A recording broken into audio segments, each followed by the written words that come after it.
ಆಕಾಶವಾಣಿ ಪ್ರದೇಶ ಸಮಾಚಾರ ಓದುತ್ತಿರುವವರು ಪೂಜಾ ಪ್ರಸಾದ್. ಮುಖ್ಯಾಂಶಗಳು: ಬೆಂಗಳೂರಿನ 60,000 ಬೀದಿ ವ್ಯಾಪಾರಸ್ಥರಿಗೆ ಗುರುತಿನ ಚೀಟಿ ಮೂಲಕ ಪರ್ಯಾಯ ವ್ಯವಸ್ಥೆ, ಮುಖ್ಯಮಂತ್ರಿ ಭರವಸೆ. ದಸರಾ ಆಚರಣೆಯ ಉನ್ನತ ಮಟ್ಟದ ಸಭೆ, ವ್ಯವಸ್ಥಿತ ರೂಪುರೇಷೆ ಸಿದ್ಧಪಡಿಸಲು ಅಧಿಕಾರಿಗಳಿಗೆ ಸೂಚನೆ. ದಕ್ಷಿಣ ಕನ್ನಡ ಜಿಲ್ಲೆಯಲ್ಲಿ ಅಕ್ರಮವಾಗಿ ನೆಲೆಸಿದ್ದ 6 ಮಂದಿ ಬಾಂಗ್ಲಾ ಪ್ರಜೆಗಳ ಪತ್ತೆ, ವಿದೇಶಿಯರ ಪ್ರಾದೇಶಿಕ ನೋಂದಣಿ ಕಚೇರಿಗೆ ವಿವರ ರವಾನೆ.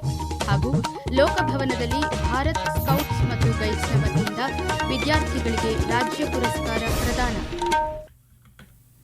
ಬೆಂಗಳೂರಿನಲ್ಲಿ ತೆರವುಗೊಳಿಸಲಾಗುತ್ತಿರುವ ಬೀದಿ ವ್ಯಾಪಾರಸ್ಥರಿಗೆ ಗುರುತಿನ ಚೀಟಿ ನೀಡಿ ಅವರ ಜೀವನ ನಿರ್ವಹಣೆಗೆ ತೊಂದರೆಯಾಗದಂತೆ ತಳ್ಳುವ ಗಾಡಿ ಹಾಗೂ ದ್ವಿಚಕ್ರ ವಾಹನದ ಅನುಕೂಲತೆ ಕಲ್ಪಿಸಿ ರಸ್ತೆಯ ಒಂದು ಬದಿಯಲ್ಲಿ ವ್ಯಾಪಾರ ನಡೆಸಲು ಅನುಕೂಲ ಕಲ್ಪಿಸಲಾಗುವುದು ಎಂದು ಮುಖ್ಯಮಂತ್ರಿ ಡಿಕೆ ಶಿವಕುಮಾರ್ ತಿಳಿಸಿದ್ದಾರೆ. ಬೆಳಗಾವಿಯಲ್ಲಿ ಇಂದು ಮಾಧ್ಯಮ ಪ್ರತಿನಿಧಿಗಳ ಪ್ರಶ್ನೆಗಳಿಗೆ ಉತ್ತರಿಸಿದ ಅವರು, ನ್ಯಾಯಾಲಯದ ಆದೇಶದಂತೆ ಬೆಂಗಳೂರಿನ ಬೀದಿ ಬದಿಯ ವ್ಯಾಪಾರಸ್ಥರ ತೆರವು ಕಾರ್ಯಾಚರಣೆ ನಡೆಸಲಾಗುತ್ತಿದ್ದು, ಈ ಬಗ್ಗೆ ಈ ಹಿಂದೆ ಬೆಂಗಳೂರಿನ ಎಲ್ಲ ಶಾಸಕರ ಸಭೆ ನಡೆಸಿ ತೀರ್ಮಾನ ತೆಗೆದುಕೊಳ್ಳಲಾಗಿದೆ ಎಂದರು.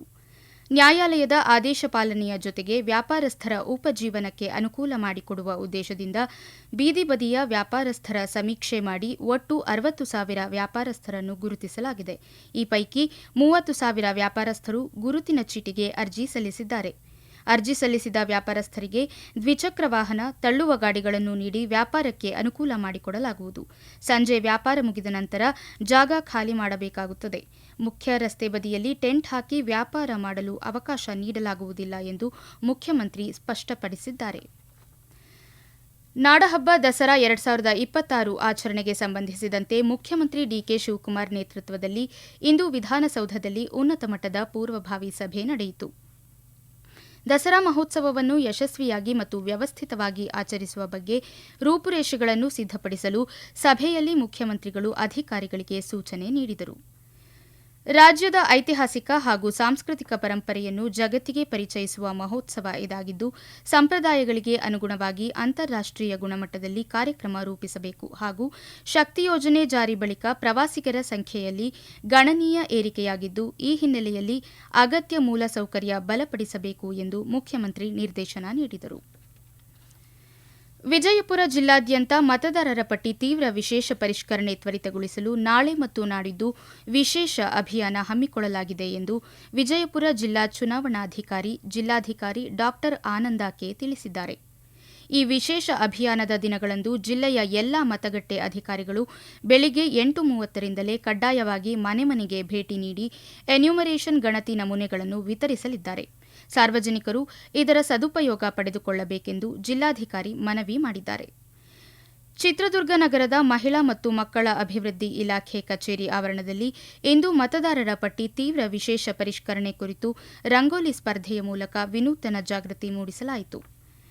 ಜಿಲ್ಲಾಡಳಿತ, ಜಿಲ್ಲಾ ಪಂಚಾಯಿತಿ, ಜಿಲ್ಲಾ ಸ್ವೀಪ್ ಸಮಿತಿ ಹಾಗೂ ಮಹಿಳಾ ಮತ್ತು ಮಕ್ಕಳ ಅಭಿವೃದ್ಧಿ ಇಲಾಖೆಯ ಸಂಯುಕ್ತಾಶ್ರಯದಲ್ಲಿ ಆಯೋಜಿಸಲಾಗಿದ್ದ ಈ ಸ್ಪರ್ಧೆಯಲ್ಲಿ ಅಂಗನವಾಡಿ ಕಾರ್ಯಕರ್ತೆಯರು, ಸ್ವಸಹಾಯ ಗುಂಪಿನ ಮಹಿಳೆಯರು, ಸಹಾಯಕಿಯರು ಹಾಗೂ ಬೂತ್ ಮಟ್ಟದ ಅಧಿಕಾರಿಗಳು ಉತ್ಸಾಹದಿಂದ ಪಾಲ್ಗೊಂಡು ಬಣ್ಣ ಬಣ್ಣದ ರಂಗೋಲಿಗಳ ಮೂಲಕ ಮತದಾನದ ಮಹತ್ವದ ಸಂದೇಶಗಳನ್ನು ಬಿತ್ತರಿಸಿದರು. ರಂಗೋಲಿ ವೀಕ್ಷಿಸಿ ವಿಜೇತರಿಗೆ ಬಹುಮಾನ ವಿತರಿಸಿದ ಜಿಲ್ಲಾ ಪಂಚಾಯಿತಿ ಮುಖ್ಯ ಕಾರ್ಯನಿರ್ವಾಹಕ ಅಧಿಕಾರಿ ಡಾ ಎಸ್ ಆಕಾಶ್ ಅವರು, ಮುಂಬರುವ ಚುನಾವಣೆಗಳಲ್ಲಿ ಮತದಾರರ ಪಟ್ಟಿಯಲ್ಲಿ ಹೆಸರಿಲ್ಲ ಎಂಬ ಗೊಂದಲ ತಲೆದೋರದಂತೆ ನಾಗರಿಕರು ಈಗಲೇ ಜಾಗೃತರಾಗಬೇಕು ಎಂದು ಕರೆ ನೀಡಿದರು. ಭಾರತ ಚುನಾವಣಾ ಆಯೋಗದ ನಿರ್ದೇಶನದಂತೆ ಬಿಎಲ್ಒಗಳು ಮನೆ ಮನೆ ಭೇಟಿ ನೀಡಿ ಗಣತಿ ನಮೂನೆಗಳನ್ನು ವಿತರಿಸುತ್ತಿದ್ದು, ಸಾರ್ವಜನಿಕರು ಅಗತ್ಯ ದಾಖಲೆಗಳೊಂದಿಗೆ ನಿಖರ ಮಾಹಿತಿ ಭರ್ತಿ ಮಾಡಿ ತಕ್ಷಣವೇ ಸಲ್ಲಿಸುವ ಮೂಲಕ ಮತದಾರರ ಪಟ್ಟಿಯಲ್ಲಿ ತಮ್ಮ ಹೆಸರನ್ನು ಖಚಿತಪಡಿಸಿಕೊಳ್ಳಬೇಕು ಎಂದು ಅವರು ತಿಳಿಸಿದರು.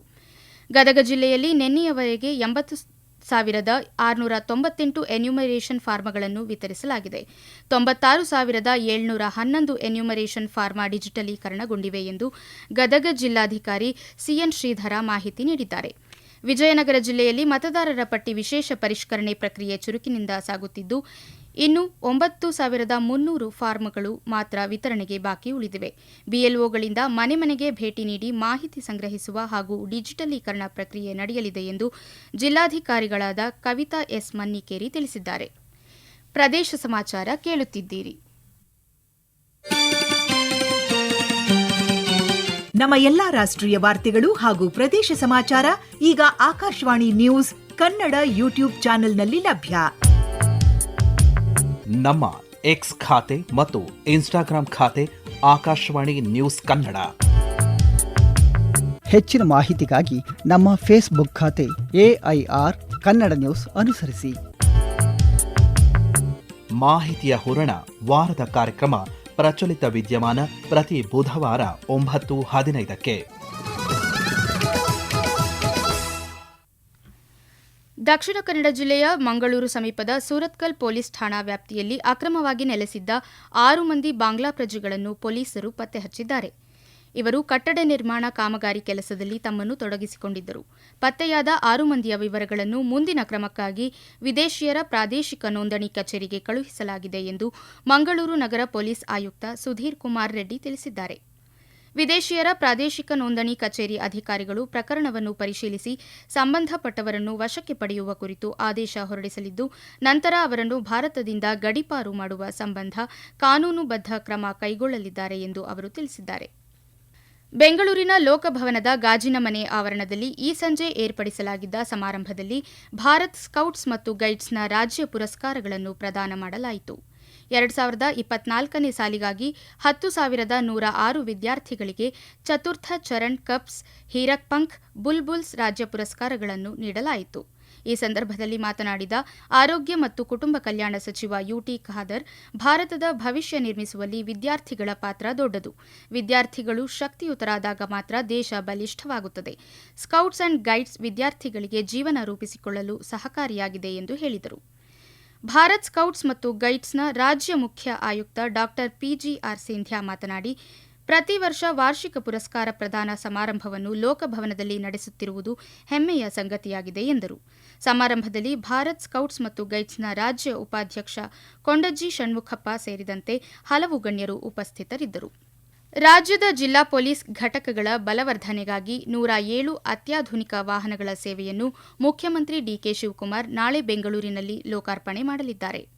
ಜಿಲ್ಲಾ ಪೊಲೀಸ್ ಘಟಕಗಳಿಗೆ 32 ಅತ್ಯಾಧುನಿಕ ಮೊಬೈಲ್ ಫೋರೆನ್ಸಿಕ್ ವ್ಯಾನ್ ಹಾಗೂ 75 ಬೊಲೆರೋ ವಾಹನಗಳನ್ನು ನೀಡಲಾಗುತ್ತಿದ್ದು, ಮುಖ್ಯಮಂತ್ರಿ ಹಸಿರು ನಿಶಾನೆ ಮೂಲಕ ನೂತನ ವಾಹನಗಳಿಗೆ ಚಾಲನೆ ನೀಡಲಿದ್ದಾರೆ. ಕೋಲಾರ ಜಿಲ್ಲೆಯಲ್ಲಿ ಕೃಷಿ ಇಲಾಖೆಯ ವತಿಯಿಂದ ರೈತರಿಗಾಗಿ 2026-27ನೇ ಸಾಲಿನ ಬೆಳೆ ವಿಮೆ ಯೋಜನೆ ಹಾಗೂ ಬೆಳೆ ಸಮೀಕ್ಷೆ ಯೋಜನೆ ಕುರಿತಂತೆ ಜಾಗೃತಿ ಮತ್ತು ಪ್ರಚಾರ ಆಂದೋಲನ ಹಮ್ಮಿಕೊಳ್ಳಲಾಗಿದೆ.